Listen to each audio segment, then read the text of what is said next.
Seja bem-vindo ao Bitcoin Podcast, o seu podcast sobre Bitcoin. No podcast de hoje, nós vamos falar sobre Bitcoin para iniciantes, explicar o que é o Bitcoin, o que ele resolve, para que ele serve. E hoje estamos com Jonatas Carrijo, Israel Buzaim, Thiago Borges e eu, Augusto Rezende. Então agora eu vou passar a bola para o nosso amigo Israel Buzaim. O tema principal é Bitcoin para iniciantes, mas ele vai detalhar um pouco mais para a gente. Boa tarde, Jonatas. Boa tarde, Israel. Boa tarde, pessoal. Um prazer estar aqui com vocês, né, na primeira gravação aí do Bitcoin Podcast.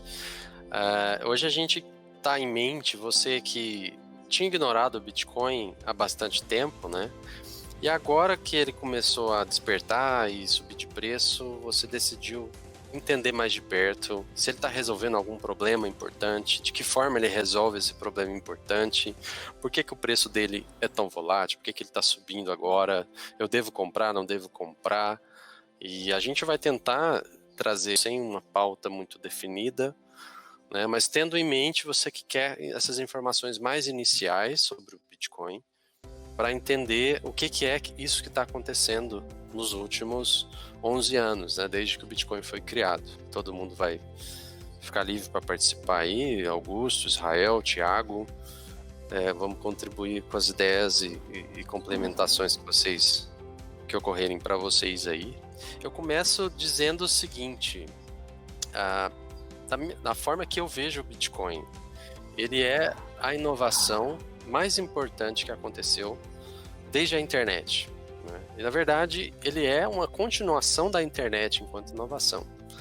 Tem até um vídeo do Milton Friedman, que foi um economista muito prominente no século passado, né? Ele faleceu em 2006, se eu não me engano, mas ele foi ganhador do Prêmio Nobel de Economia, aconselhou vários governos, o americano, chileno, quanto às políticas econômicas e tudo mais.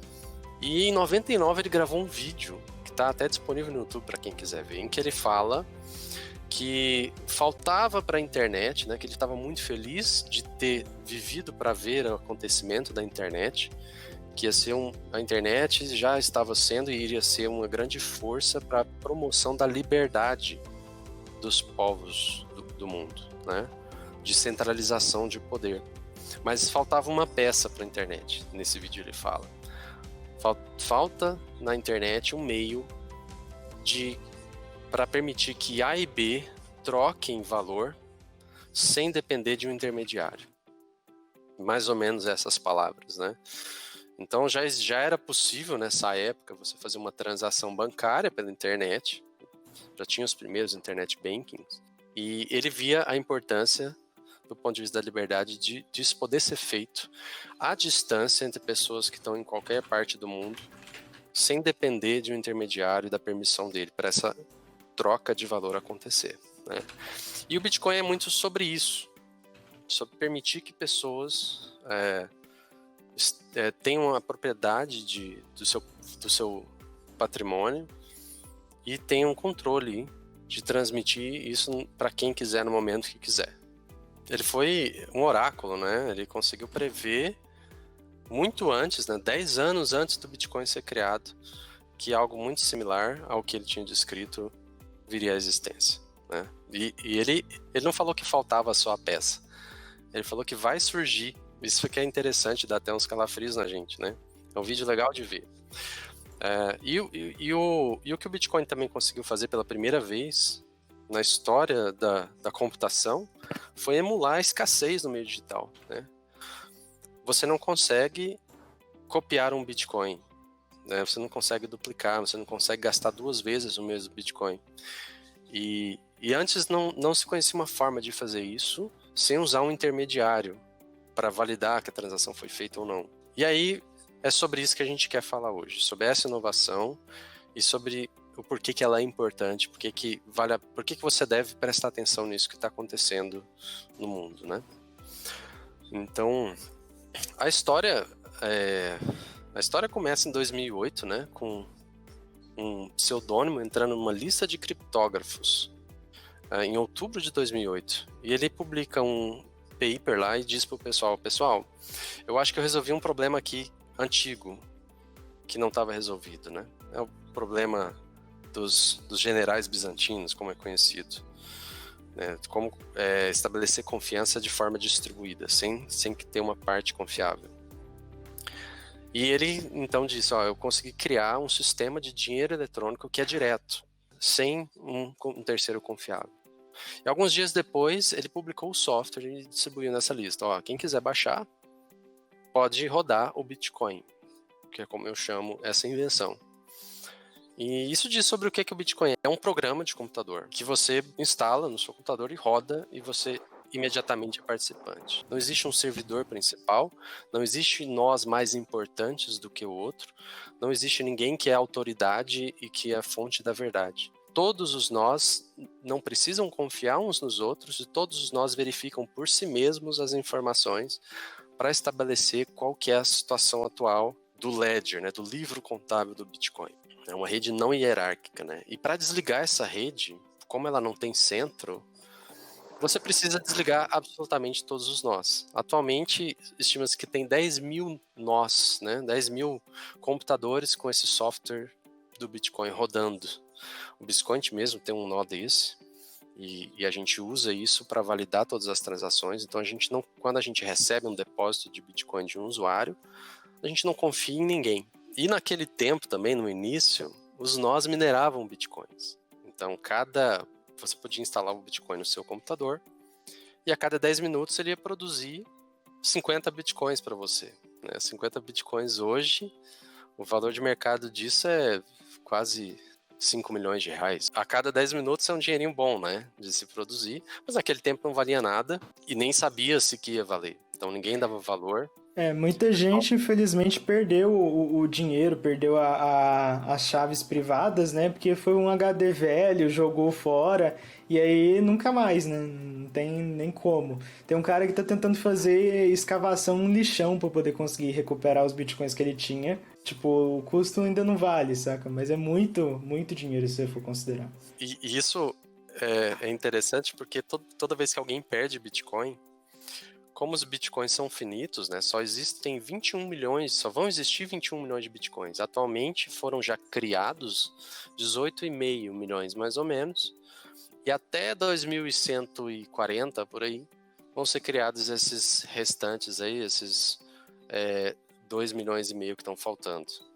Mas desses que já foram criados, estima-se que 1 milhão de bitcoins foram perdidos em eventos como esse que o Augusto falou, de HDs perdidos, ou bitcoins que foram dados de presentes em eventos, né? Quem participou ali do começo, 2011, 2012, se você ia para um evento lá, que meia dúzia de gato pingado que queria ouvir sobre Bitcoin nessa época, ninguém ouviu falar disso, só tinha os malucos que já tinham visualizado o potencial daquilo e estavam querendo evangelizar o mundo naquele negócio. Então o cara ia no evento e dava 5 bitcoins para um, 5 bitcoins para outro, para eles testarem a tecnologia, né? Dando outro exemplo disso, Jonas, o Bruno Perim mesmo, que é um dos investidores do Biscoint, é um cara que fala muito sobre liberdade, sobre as qualidades do Bitcoin, né, um entusiasta da moeda. Eu estava vendo alguns vídeos dele no canal dele esses dias para trás e, ano 2016, eu acho, começo de 2017, talvez até um pouco antes disso, ele compartilhando alguns sites que permitiam que você entrasse lá e ganhasse Bitcoin de graça, né? Se você era alguém famosinho em algum fórum, assim, de criptografia, de alguma coisa, colocasse seu endereço Bitcoin lá, o cara mandava pra você, 2 Bitcoins, que ele tava minerando 50, né? A cada, 2 horas, 3 horas ele conseguia pegar isso. E o interessante é assim, por exemplo, eu ia falar que eu sou o mais novo aqui de conhecer Bitcoin, né? Pensando assim, eu devia ter conhecido Bitcoin antes, ou então eu devia ter comprado mais, a gente fica sempre nessa sensação de que eu conheci tarde demais, né? Mas acho que nunca é tarde demais, né? Igual eu tô falando, por exemplo, conhecer há pouco mais, quase 2 anos, né? E ver que eu tive a oportunidade de comprar Bitcoin a 12, a 15 mil reais, e hoje ele está em valor em reais de 65 mil, já dá essa sensação, né? Quanto mais para outra pessoa que ouviu falar disso mais antigamente e acabou deixando passar essa oportunidade. Para você começar a sua rota de aprendizado, a primeira coisa Bitcoin é uma coisa que você guarda com você. Então, não é como uma ação de uma empresa que você compra e ela fica sob custódia ali da Bovespa, da B3, ou um título do Tesouro que você compra e fica sob custódia ali do Tesouro Nacional, O Bitcoin é uma coisa que você compra, você saca da corretora e ele fica numa carteira. Essa carteira, eu acho que a primeira recomendação que eu te daria, instala uma carteira no seu celular mesmo, vai lá no Biscoint ou na sua corretora de preferência, compra 50 ou 100 reais de Bitcoin e saca essa quantidade para sua carteira.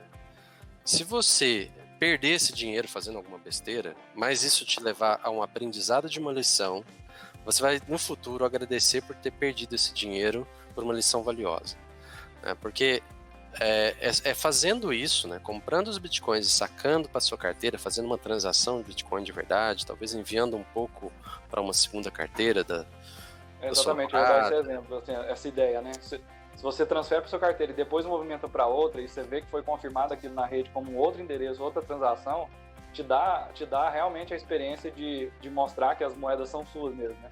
Estão 100% sob seu controle. Exato. Uma outra lição importante para você levar nesse seu processo, nessa busca por entender Bitcoin. Não dá para minerar mais Bitcoin. Se você um dia fosse aventurar a minerar Bitcoin, você vai ter que investir uma quantia significativa em equipamento especializado e conseguir de alguma forma acesso à energia elétrica muito barata, provavelmente subsidiada, para você ser competitivo, né? Muita gente, Jonatas, também acaba caindo naqueles golpes, porque a pessoa tem a impressão que tem algum número lá e escrito BTC na frente, que aqueles bitcoins existem. Mas isso não é nenhuma prova de que eles de fato estão ali, entendeu? É simplesmente uma representação gráfica. Se eu quiser criar um site agora e colocar 500 bilhões de Bitcoin e escrever BTC no final, isso não significa que esses Bitcoins existem, né? Eles só existem de fato, você consegue comprovar a existência deles quando eles estão sob sua custódia, eles estão numa chave privada, numa chave pública, né, no endereço que você controla, que você tem a chave privada dele. E anotados, registrados lá no livro eterno, né? O Jonatas gosta de chamar ele de livro eterno. Se não tiver escrito lá, não adianta estar no seu aplicativo também, né? O que a sua carteira faz para você é justamente consultar esse livro eterno e distribuído e imutável, né? Inapagável, para confirmar que de fato no livro está escrita a transação válida, aceita por toda a rede, que transfere aquela quantia de bitcoins para um endereço que a sua carteira controla. Aí, então, se a sua carteira te disser que tem lá 1 centavo de bitcoin, é porque ela identificou, escrito no livro, validado por toda a rede, uma transação de entrada de um bitcoin para aquele endereço que ela está controlando ali. Essas lições, guarde o seu bitcoin com você, isso vai te permitir aprender essa tecnologia, entender ela. Não procure olhar mineração de bitcoin. Talvez se você for entrar isso no futuro, isso é uma coisa extremamente avançada, então não é uma coisa que você tem que se preocupar, e provavelmente não é para você.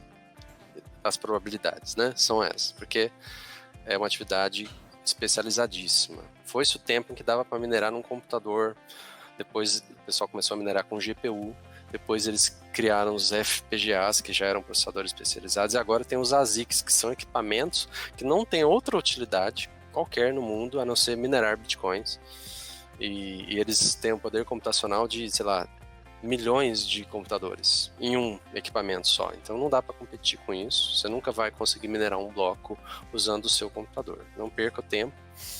A outra dica é: não coloque um dinheiro nisso sem você entender. Invista primeiro na sua educação em Bitcoin, porque é um ativo extremamente volátil, é experimental, é muito novo, ele existe só há pouco mais de uma década, né? Então, se você coloca um dinheiro e compra isso numa quantidade que para você vai te deixar desconfortável, vai te fazer suar de nervosismo quando você vê o preço se mexer, você provavelmente vai tomar decisões ruins se você não estiver entendendo bem essa tecnologia, né? E eu acho que outra dica também é assim, antes de você se aventurar em procurar o próximo Bitcoin, porque eu acho que muita gente chega, eu vi isso acontecer na última Bull Run de 2017, que foi mais ou menos quando eu conheci. Muita gente chega e fala assim: perdi o bonde, agora o Bitcoin tá caro demais. Na época que eu falo isso, o Bitcoin tava, sei lá, 5 mil reais. né? Hoje está 65. O pessoal olhava para o Bitcoin a 5 mil e falava, nossa, eu perdi, 5 mil é dinheiro demais. E aí iam procurar uma outra nova oportunidade, um novo Bitcoin, para eles ficarem ricos. E o que acontece com a maioria dessas pessoas, ou pelo menos nesse caso em particular, 2017, eu acho que todas elas, né, que foram nessas novas promessas, estavam surgindo naquele ano e tal, praticamente todas as moedas de 2017 surgidas naquele ano tiveram uma desvalorização brutal, de mais de 99%, a maioria, né? Então, cuidado, não se aventure ainda em algo que é mais incerto ainda do que o Bitcoin, antes de você compreender exatamente em que você está investindo. Então, eu daria esses alertas. E você pode comprar uma fração de Bitcoin, você não precisa gastar agora, né?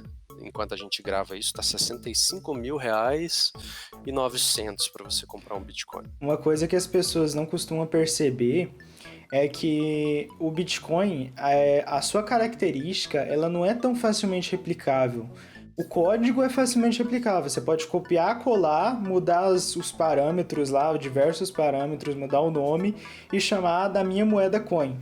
Só que a segurança do Bitcoin, né, a confiança que as pessoas dão nele, e tem vários fatores que não tem como outra moeda conseguir de forma tão simples e tão fácil, né?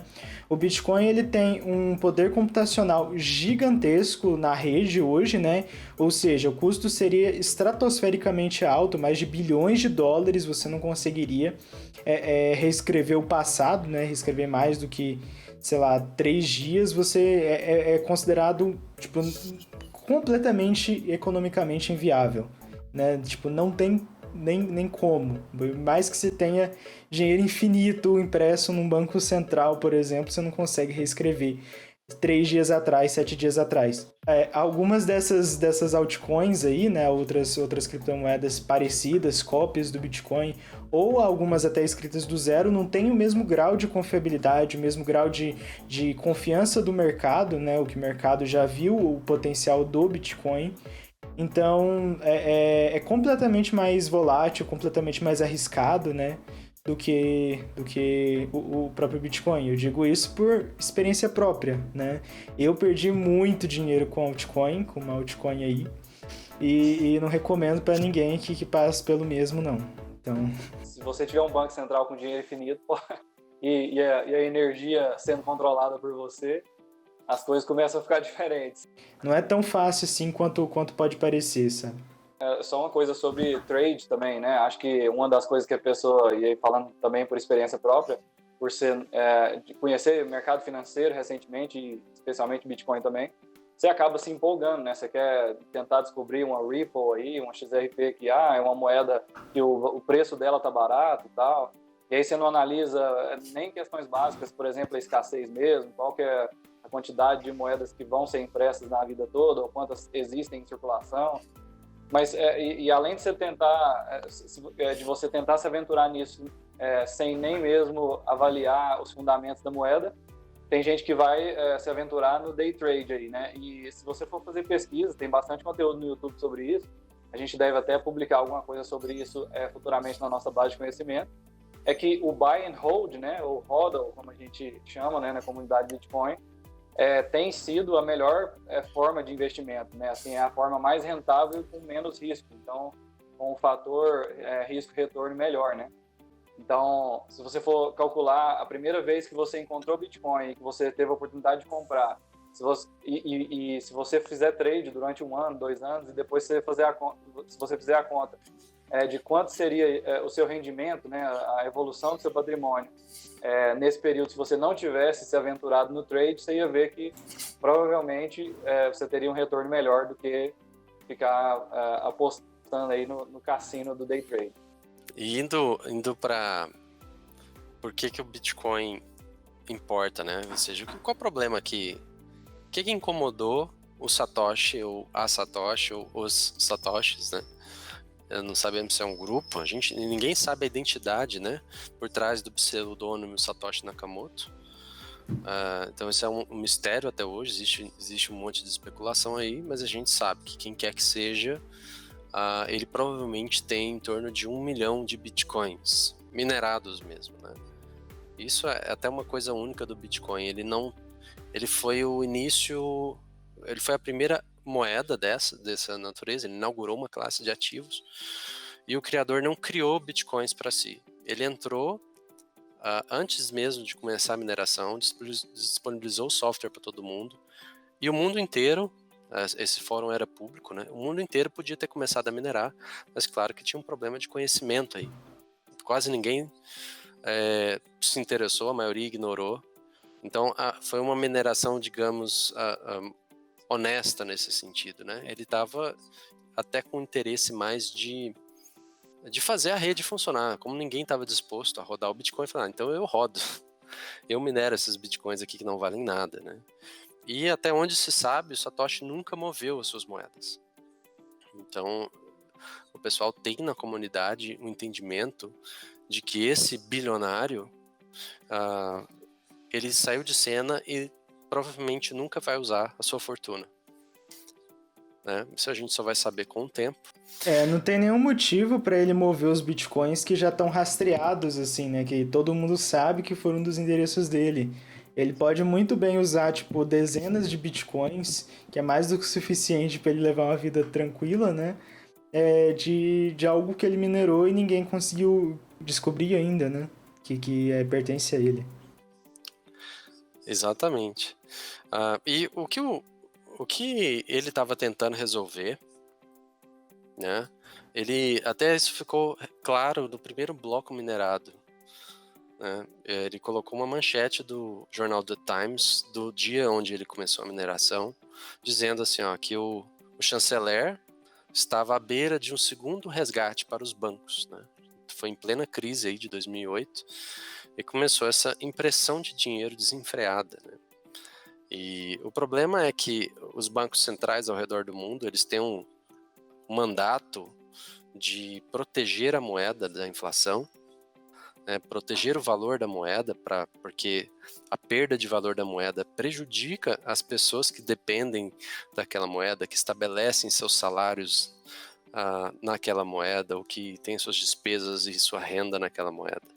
Né? E a verdade é que nas últimas décadas, os bancos centrais do mundo todo têm traído esse mandato, né? E não têm cumprido esse papel de guardiões da moeda. Pelo contrário, eles estabelecem, de fato, metas de inflação e muitas vezes furam essas metas, né? E o que está acontecendo recentemente, acho que é a ilustração assim, no nível máximo já visto na história financeira recente, dos bancos centrais abusando, talvez, desse poder de criação de moeda, beneficiando uns, resgatando grandes corporações, resgatando grandes bancos, em detrimento dos demais que não têm acesso a esse novo dinheiro criado, né? Então, o Bitcoin ele vem se apresentar como um ativo que ele é escasso, ninguém consegue modificar a quantidade de Bitcoins que existe, ele é o ativo mais escasso que existe, mais escasso até que o ouro, porque em tese existe ouro fora da Terra também, ouro em meteoros, né? Embora isso é questionável se é possível e se vai ser viável, né? Minerar esse ouro, mas os bitcoins não há nenhum recurso, nenhum meteoro, nada que possa fazer criar mais bitcoins. E além de escasso, ele tem uma propriedade importante, ele é resistente à censura. Então um bitcoin, uma vez que você tem ele na sua carteira, e isso é uma coisa sem precedente, ele só sai da sua carteira com o seu consentimento explícito. Então, ou você entrega ele para alguém, ou ele não sai de onde está, certo? Então, ele é inconfiscável nesse aspecto. Claro que você pode ser forçado a entregar, né? Mas ninguém pode ir lá e simplesmente subtrair da sua conta os seus bitcoins. É você que tem que ir ativamente e transferir e movimentar seus bitcoins. E também, da mesma forma, uma transação que você resolva e decida fazer, ninguém pode impedir que ela aconteça e ninguém pode também desfazê-la uma vez que ela esteja feita. Né? Isso é muito diferente do sistema que a gente tem hoje, né?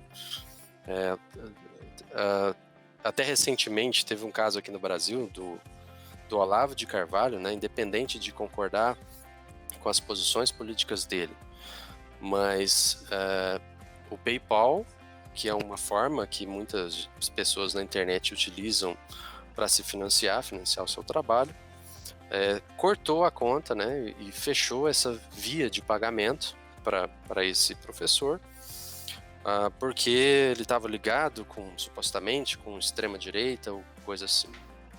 Então agora ele está vedado de receber contribuições de pessoas que estavam dispostas a contribuir com o trabalho dele por uma diferença política, né? Jonatas, de certa forma, a plataforma ela tem o direito de escolher qual cliente que ela quer ter e qual cliente que ela não quer ter, né? Mas você, como usuário, né, você não gostaria de alguém decidir se você pode ou não movimentar seu dinheiro, receber um dinheiro, entendeu?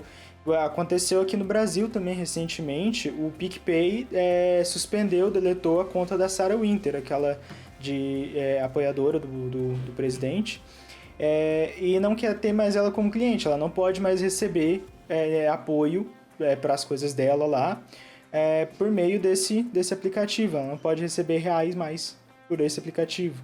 Se a pessoa estivesse usando Bitcoin, independente dos meios ou do que ela queira fazer com aquilo, ela não está suscetível a nenhum tipo de censura, né? Não tem como ninguém cortar o apoio de doações ou o que seja, porque não gostou de você ou porque não quer ter você como cliente, etc, entendeu? O Bitcoin não tem como isso acontecer. Não tem como alguém chegar lá e dizer, não vou... essa pessoa não vai receber Bitcoins nunca mais. Não tem como. E nem impedir alguém de abrir uma conta de Bitcoins, nem nada disso. Impedir alguém de obter Bitcoins, não tem como. Abusa. Eu ia falar que linka com o texto lá, né, a frase do Milton Friedman, ele completando que é lógico que isso vai criar um problema, porque as pessoas más também vão ter uma ferramenta para se esconderem, né? Então, assim, e também terem possibilidade de movimentar fundos, né? Isso é um problema que a comunidade deveria resolver ou não resolver, né? Mas que eu tô falando assim, porque pode ser que a sua ideologia, a ideologia da maioria, a ideologia de 99% das pessoas seja contra algum desses exemplos que vocês deram, por exemplo. E aí, no caso do Bitcoin, mesmo essas pessoas que a sociedade inteira não aprova a ideologia que elas defendem, fica de mãos atadas para se proteger disso, né? Ou impedir que essa pessoa tenha acesso a dinheiro. Exatamente. O caso emblemático disso é o do WikiLeaks, né? Que ele aconteceu no tempo que o Satoshi ainda estava ativo, né? Antes do Satoshi desaparecer por completo e nunca mais dar as caras. Que a WikiLeaks, ela foi bloqueada por Visa, Mastercard, PayPal e tudo. E ela ficou sem como receber dinheiro de doações de todas as partes do mundo, né? Para quem não sabe, a WikiLeaks é uma organização sem fins lucrativos que ela conseguia, através de certas fontes, né, documentos sigilosos que expunham escândalos e coisas erradas e atrocidades que os governos cometiam. Esse era o papel dela, trazer vazamentos de escândalos governamentais. E como que o governo agiu nesse caso? Da mesma forma que ele costuma, é o modus operandi em casos como esse. Corta as vias financeiras, deixa esse pessoal ficar sem dinheiro para executar as suas operações. E é um instrumento de censura muito poderoso, né? E o que a WikiLeaks fez na época, o Julian Assange já estava acompanhando o Bitcoin, isso foi em 2012. E o Satoshi falou assim, acho que 2012, não tenho certeza, ou 2011. Mas o Satoshi falou assim, não, a rede não está pronta, isso seria um grande perigo para o Bitcoin se uma instituição do porte da WikiLeaks fizesse adoção prematura e as coisas dessem errado e tudo mais. Seria um péssimo marketing para o Bitcoin. Mas mesmo assim a WikiLeaks começou a aceitar Bitcoin e o pessoal começou a doar aos milhões de dólares em Bitcoins. O pessoal, tem um jeito de doar para a WikiLeaks. Vai lá, compra Bitcoins na sua corretora de escolha. Na época tinha muito poucas opções. E só por curiosidade, eram milhões de dólares naquela época? Naquela época. Ou seja, seriam bilhões hoje? Porque os doadores, né, principalmente o pessoal que é engajado com liberdade, normalmente, por incrível que pareça, são ricas, né? Então, o pessoal quer contribuir para que essa causa da liberdade, a mesma liberdade que talvez beneficiou ele, ou que ele conquistou por justamente ter atingido um patamar financeiro que permite essa liberdade, esse exercício de liberdade maior, né? Escolha de jurisdição, onde vai morar, constituir offshore e tudo mais. Ele também quer promover isso. Então, o pessoal doa mesmo. A Wikileaks recebe muito dinheiro em doação. E o pessoal achou, fecharam todas as outras vias, mas tem uma via ainda que eu consigo enviar dinheiro para essa organização. E eles continuaram fazendo através do Bitcoin. Acabou dando tudo certo, né? Não houve nenhum problema com a rede funcionou perfeitamente para esse caso. Mas é uma ilustração simbólica, né? Do tipo de problema que o Bitcoin resolve. E se você hoje está no Brasil e, sei lá, acha muito distante, a Argentina aqui do nosso lado começou a virar a Venezuela. A gente olha para a Venezuela e até entende, nossa, uma moeda que pode cruzar fronteiras e que não pode ser confiscada e que ninguém pode impedir as transações nem reverter, né? Ninguém pode congelar contas e tudo mais. Para os venezuelanos, bacana, não? Que bom que existe o Bitcoin para eles. Agora está começando aqui do lado da Argentina. E como é que a gente sabe que não vai ser daqui a pouco aqui no Brasil? Olha o que está acontecendo com a nossa situação fiscal. Quem não garante que um dia vai acontecer isso com os Estados Unidos, por exemplo? Ou então eles pegarem e falarem, tá confiscado todos os ouros. Tem gente que pega e fala, não, eu vou ficar com ouro. Mas o ouro, ele tá lá guardado em algum lugar, você vai guardar ele dentro de casa. Mas a polícia indo no endereço de quem eles sabem que comprou ouro em algum momento, né, que a compra e venda de ouro é bem regulamentada em diversos países, né, eles conseguem confiscar uma grande parte de ouro, entendeu? Então o Bitcoin você pode esconder dentro de um arquivo de imagem criptografado, ninguém tem como nem saber que existe Bitcoin ali. Você pode esconder a chave privada. Essa é a diferença, entendeu? O fato é que essa ferramenta existe. E o fato é que para algumas pessoas ela é a diferença entre vida e a morte já hoje, né? Entre a sobrevivência, entre a continuação de uma causa importante ou não, né? E a tendência é que mais pessoas entendam, compreendam o valor e comecem a se beneficiar disso aí, né? Então, eu acho que para esse primeiro podcast, né, mais geral, eu acho que é o que a gente pode introduzir para você, né? Está numa carteira, compre uma pequena quantidade que não vai te fazer nenhuma falta. Experimente a tecnologia, estude sobre ela, use na prática, evite por enquanto mineração, né? Cuidado com promessas de novos bitcoins que estão surgindo agora, né? Talvez. Acho que valeria a pena diferenciar você ter bitcoins, investir em bitcoins, comprar bitcoins ou investir em uma empresa que se diz bitcoin ou que diz vender bitcoins, né? Que promete rendimentos em bitcoin ou coisa assim, né? Talvez evite qualquer proposta que te garanta rendimentos baseados em investimento em cripto. Costuma ser problemático e costuma até ser golpe, né? A gente tem histórias de empresas grandes aqui, se você pesquisar, no Brasil, ano passado, que simplesmente sumiram com o dinheiro dos usuários. Não deixe seus bitcoins na corretora, nem mesmo no Biscoint. Por diversas razões, a gente tem lives explicando por que é importante você mesmo fazer a custódia dos seus bitcoins. Jantas, isso é realmente importante, porque assim, tem até uma pergunta de alguns usuários.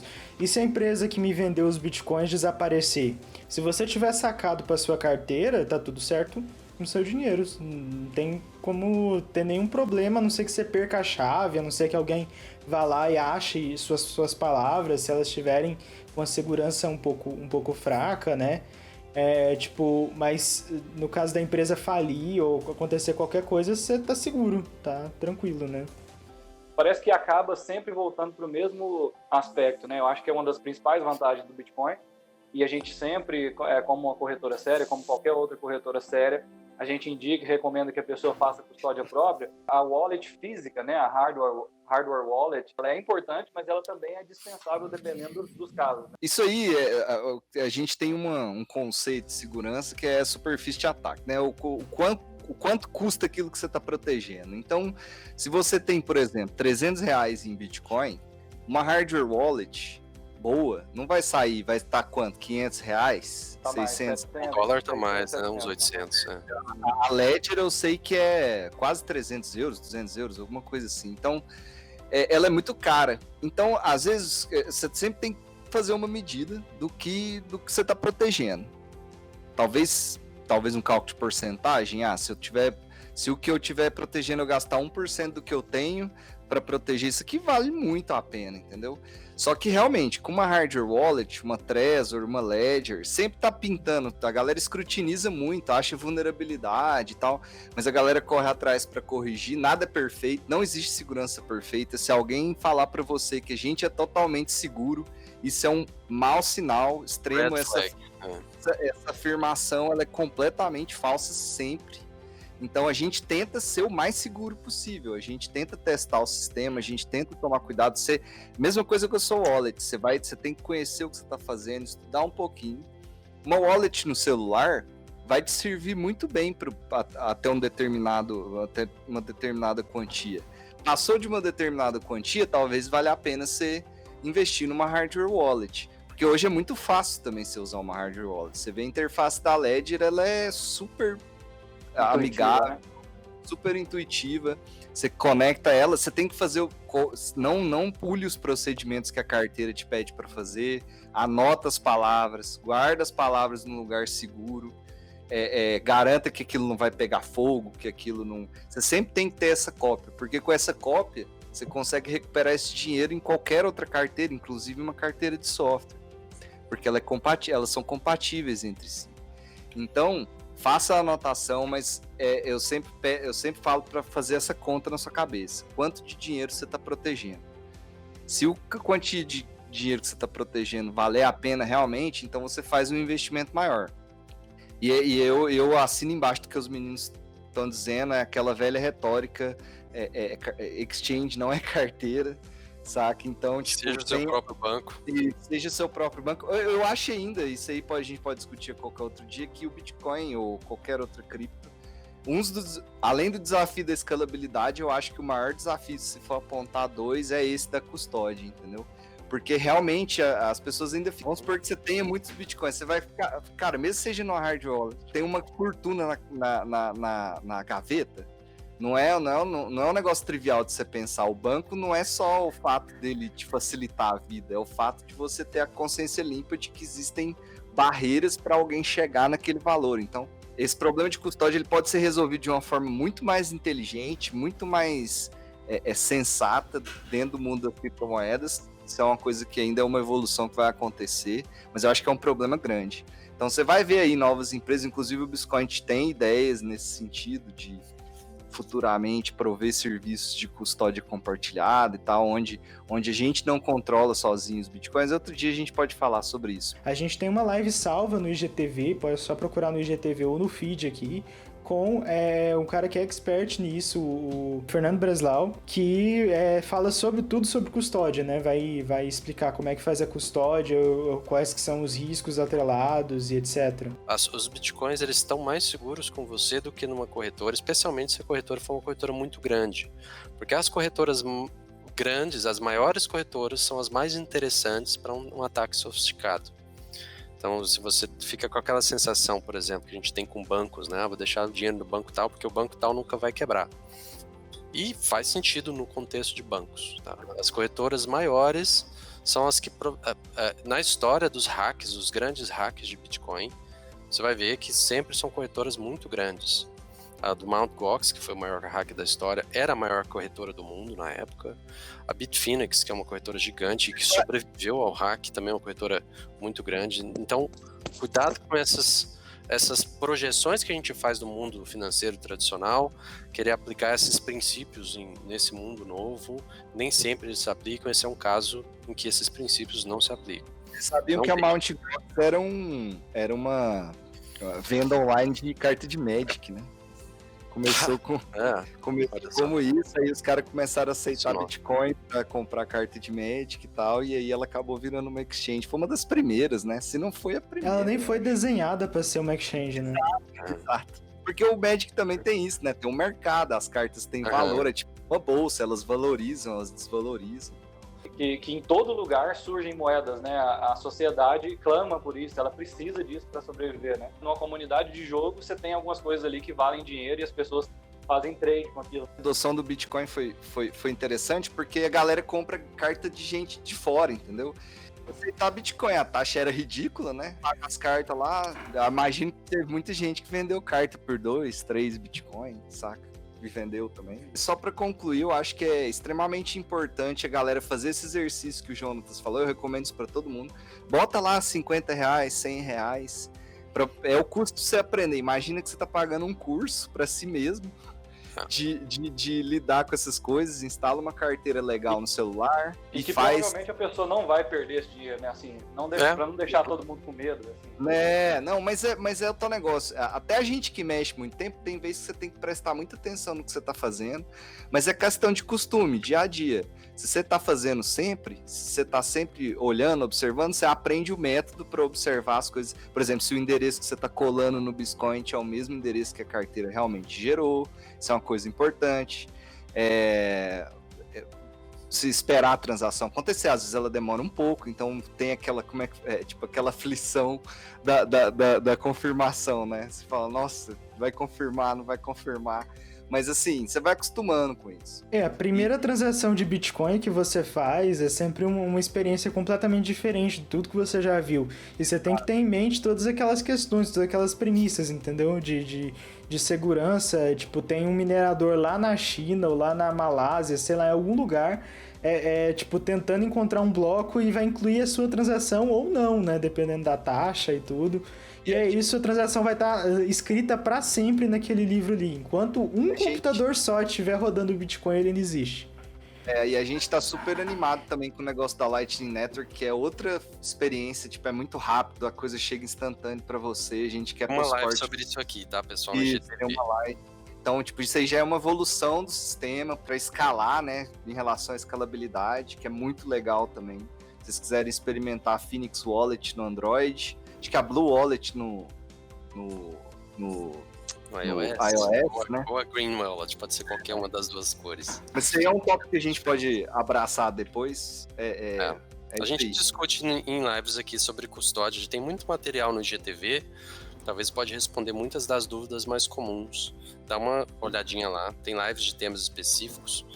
Aí você vai achar sobre esse tema de custódia bastante coisa, tá? E eu conversei com um dos nossos usuários pelo direct no Instagram mesmo, e foi interessante porque vale para nós aqui, vale para nós para essa gravação e vale para todo mundo. Quando o mosquitinho, né, tem uma frase que fala mais ou menos isso, quando o mosquitinho do Bitcoin te acerta a primeira vez, muda tudo, assim, você passa o dia todo, o resto da vida toda agora, aprendendo, querendo mexer mais, querendo criar mais transações, querendo aprender mais sobre a moeda, e aí você acaba aprendendo sobre o mercado financeiro, você acaba gerindo melhor suas finanças também. Acho que é extremamente importante, e no caso da custódia, acho que não tem outra forma melhor do que experimentar na prática mesmo. O computador que você acessa banco, exchange, o celular que você acessa banco, exchange, não instala nada que você não saiba procedência, entendeu? Não instale crack de programa, não instale o Adobe com um executávelzinho para não... Entendeu? Tipo, tenha um computador, tenha uma máquina onde você usa o banco, onde você usa a sua exchange, onde você não faz esse tipo de coisa. Não tô falando pra você não fazer, mas assim, pelo menos separe, deixe um computador limpo, um computador onde você tenha certeza do que você tem instalado ali, justamente para ele não instalar essas coisinhas que ficam rodando lá, que você nem vê. Então tem que tomar cuidado, mas é o que eu tô te falando, se você tem confiança no computador que você está usando, se você não faz esse tipo de coisa, é um exercício extremamente importante. Faça um saque pequeno, entendeu? Começa com um saque pequeno, de R$50 em Bitcoin, vê como é que tá a taxa primeiro, né? Começa com um saque pequeno para treinar e vai por aí. O Alexandre do Instagram fez uma pergunta, ele perguntou se uma situação de confisco, se ele tiver Bitcoin, ele vai precisar resgatar em uma conta bancária e ele vai cair no mesmo problema. Ele está perguntando se isso vai ser resolvido. A questão é assim, você tem aquele valor ali, você não precisa ir em uma corretora oficialmente, você pode comprar, vender em grupos, com alguém que você conhece, entendeu? O governo pode proibir, por exemplo, você pode existir restrição para movimentação bancária eletrônica, mas o dinheiro vivo não, né? Então, o Bitcoin Não tem como, não tem como o governo ir lá e fiscalizar cada movimentação de dinheiro físico. Eu dou uma nota para você e você dá uma nota para mim. Isso não está registrado, entendeu? Então, da mesma forma. Mas o ideal é a gente conseguir soluções que nem a que a gente está trabalhando para poder trazer, que é o Bitcoin poder ser aceito em comércios, né? O Bitcoin poder ser aceito no dia a dia, para você comprar um pão, para poder tomar um café ali com Lightning, por exemplo. Então, isso é que é realmente bacana, né? Você poder o Bitcoin ser usado como moeda de fato um dia. Fungibilidade. Convidar o pessoal para seguir nosso canal do YouTube, né? youtube.com/Biscoint, você vai conseguir achar lá. Ou então, no campo de busca do YouTube mesmo, Biscoint, seguir a gente lá, a gente está postando bastante conteúdo. E tem uma transmissão ao vivo que a gente está colocando, que é a TV Biscoint, 24 horas por dia lá, mostrando o gráfico, o preço do Biscoint para compra e para venda, e algumas notícias relacionadas ao mundo cripto. Então, acho que é interessante para quem opera, para quem gosta de ficar recebendo ou lendo informações sobre o mercado cripto o tempo todo, e também tem alguns indicadores lá do mercado financeiro tradicional. Acho que vale a pena para quem gosta de ter um painel aí. A gente fica transmitindo em Full HD 24 horas por dia. E a gente deve colocar mais conteúdo lá conforme a gente for desenvolvendo isso.